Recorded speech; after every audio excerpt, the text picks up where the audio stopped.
All right. Jeremiah, what happened here? Okay. I gave you a handout on this, on the different judgment of nations. And remember, judgment of nations is a very, very common theme in the Old Testament. Something we already got, right? Yeah. Okay. Yeah. Which one? It'll look like Look, there you go. the Egypt Oh, and yeah.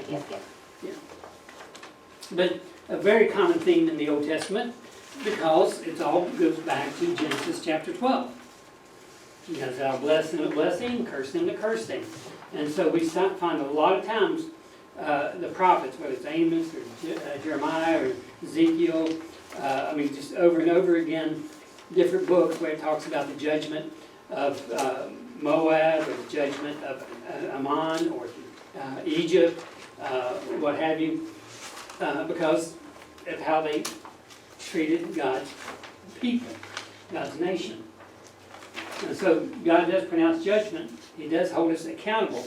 In the days and times we live in, that's still true. But again, I've said this many times before, but it always bears repeating. We don't always have to agree with what Israel is doing. Okay? God doesn't tell us to agree with them. He tells us to support them, to pray for them, pray for the peace of Jerusalem. Israel as a country can do things that we don't think is the right thing to do. That's fine. Right? And then second, with that in mind, we might disagree with them, and it could be because we're wrong, not them. Okay? So we have to understand that. But we are to support them, and we are to pray for them. And historically, we have seen what's happened to nations that went against them, and we've seen what happened to nations that supported them. And so I believe we're living in a country that had been blessed, in part because of our past support of Israel. However, I do see that support going down. And so I think we can end up being in trouble as other nations in the past. And again, these nations, and I gave it to you, so we won't have to spend a lot of time on it, but remember now, during the Babylonian captivity, prior to that, in 609 BC, the captivity began in 606 BC. In 609 BC, Josiah, the good king, the last good king of Israel, heard that the Egyptians were coming through their property on their way to fight the Babylonians at Carchemish. And so at Megiddo, Josiah met them, and that's when he met them, they end up killing him, wounding him. He goes back to Jerusalem and dies, and that starts everything going way downhill quick. Well, first of all, it may be Josiah, why he was killed there. He's always listed as a good king.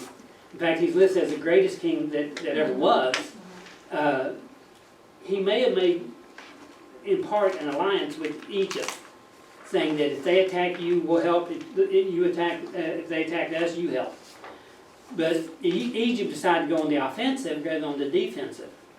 And that may be why they argued. I don't know. But the problem was he shouldn't have made an alliance with them at all anyway. God told him not to make an alliance with Egypt. That might be the reason why he got killed. Nobody's 100% sure, because the Bible just tells us that he went up there, wounded, and eventually died. We do know that they went through there. They went to battle at Carchemish, and they were defeated at Carchemish, soundly defeated. They had put Jehoahaz up. The Egyptians did Jehoahaz up as king, and on the way back they kidnapped Jehoahaz, and then Jehoiakim became the next king after that. Puppet kings, all of them. The armies would flee in terror and fill the Euphrates with corpses. Well, that's what happened to Egypt. Carchemish, they suffered great defeat. Their sin wound, like that of Jews, was incurable. Pharaoh Hophra was the leader. He ridiculed as a man of plenty of noise but no power. So again, just you see the destruction. And they would be occupied by Nebuchadnezzar. Judah went into a 70-year captivity. Egypt actually goes into a 40-year captivity. But it was also pronounced upon them that they would never be a great nation after that. And they're not. And today, You know, if Egypt fell off the map, we don't think, a lot of people would even notice. You know, because we don't know what's going on over there, we don't care what's going on over there. We think of Egypt, we think of pyramids. We don't really think of anything else. You know, the Nile River, you know, maybe Cleopatra, but she's been long dead, you know. So, Philistia, here's the word I mentioned earlier in the class, the word Palestina, or Palestine, refers to Philistia. The judgment here is that they would be overrun by the Egyptians, and so they do end up being overrun. Josiah is killed, and that's actually should be 609 BC here. 609? Yeah, 609. Okay. Josiah died in 609.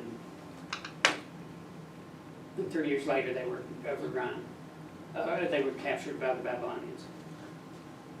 Then the men would scream, and fathers would flee, leaving behind their helpless children. So the panic upon Philistia at that time. Their allies would also be destroyed. So, you know, if we find these people to help us, then surely we'll survive. And God said no. Two of the chief cities, Gaza and Ashkelon. You know, so the Gaza Strip today is the place where the Palestinians live. So Palestinian may be appropriate for that land where they're at. It's not appropriate for the whole land of Israel. I mean, it'd be like calling all Israel Jerusalem, you know, because it's not all Jerusalem. Well, Palestine or Philistia was a small section back in Bible times along the Gaza Strip, and Ashdod and Ashkelon and Ekron were cities up there as well. They had 5 cities, and I'm forgetting one. I don't remember what it is right now. Moab, Nebuchadnezzar's armies would overrun Moab. They were to the east of Israel. Their false god Chemosh was to be carried away to their idols taken. Prior to that, Moab had been pretty much undisturbed. It was a very small country, quiet country. Nobody really bothered them. But end up, Moab will be as ashamed as their national idol, Chemosh, and even the calf god at Bethel. The Moabites here was born in a cave. We use the word today, you might hear the word troglodyte. And the people say, well, that refers to the cavemen who dwelt in caves. Well, I don't believe in cavemen like people want to think, you know, a missing link kind of person. But did people dwell in caves in the past? Yes. Do they dwell in caves in the present? Yes. There are people who do that. And so these caves where they had this writing on the wall like that, people say, oh, this proves that man was there 10 million years ago or 10 billion years ago. No, it just proved that somebody went in a cave and sprayed graffiti on it, just like we do today. But again, were there cave dwellers? Absolutely, just like there are today. Amman, today Amman, Jordan, is the capital of Jordan. No, we need to. Is that not on the back? Oh, it is. There's stuff in mine. Okay. We need to just write that, right? Yeah, write that down. No, because there's several. I'll print them out for you. Okay, all right. I thought I printed them all out. We just had this one sheet today. That's not. Oh, here they are. Huh? Here they are. It didn't collate. Well, that's just 2 of them, isn't it? Yeah, we need more than that. We need, we don't have ammo. Okay, let's see. Okay, thank you. The ammo.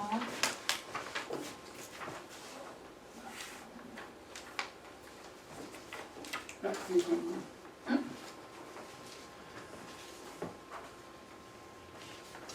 There you go. All right. Thank you. Okay. Amman will be reestablished during the millennium. That's kind of a strange thing.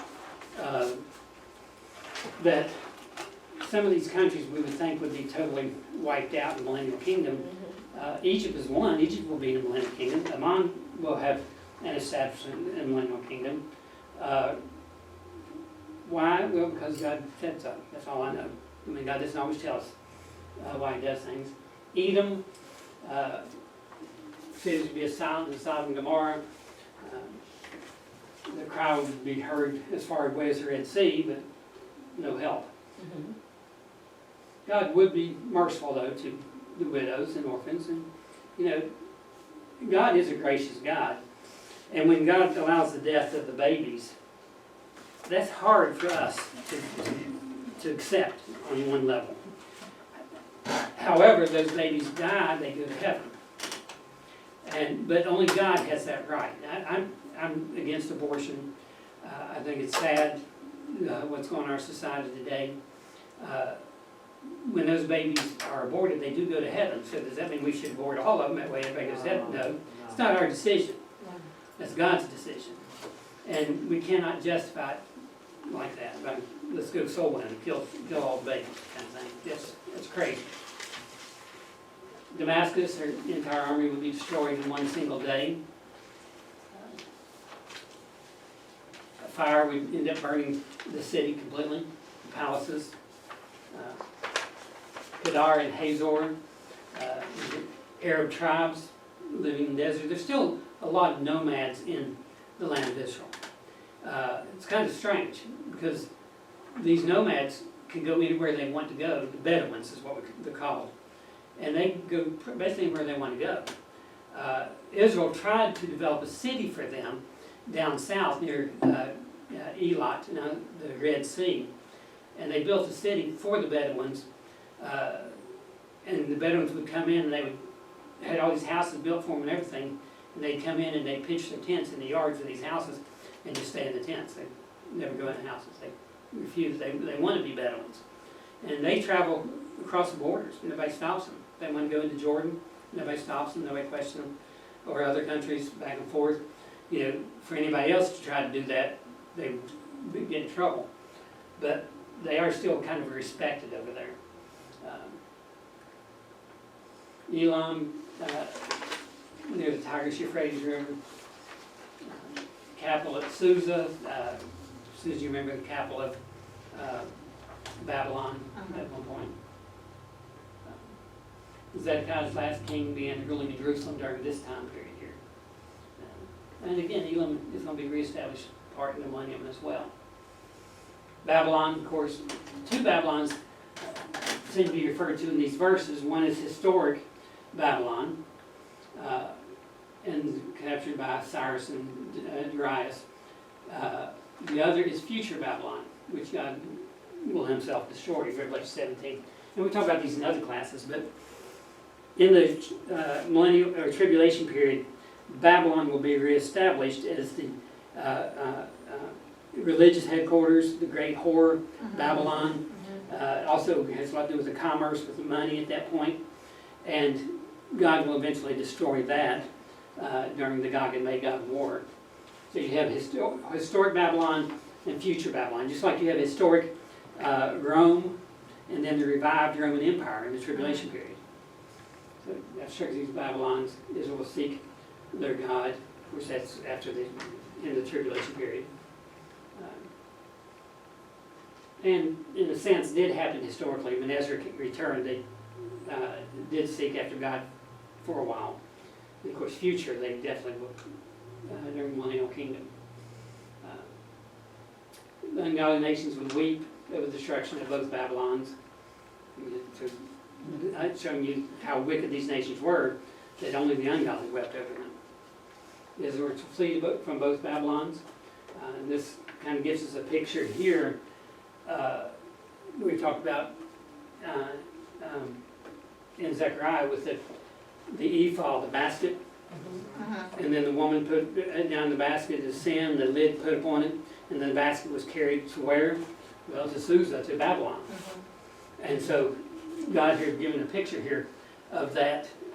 Why flee Babylon? Because it's the center of sin. It's the headquarters of sin, in a sense. All heavens rejoice over past and future Babylon. We won't have any time for this one, but next week, next class we'll look at the new covenant, Jeremiah, chapter 31, also found in the book of Hebrews. A very important covenant, but a covenant that has not yet been fulfilled.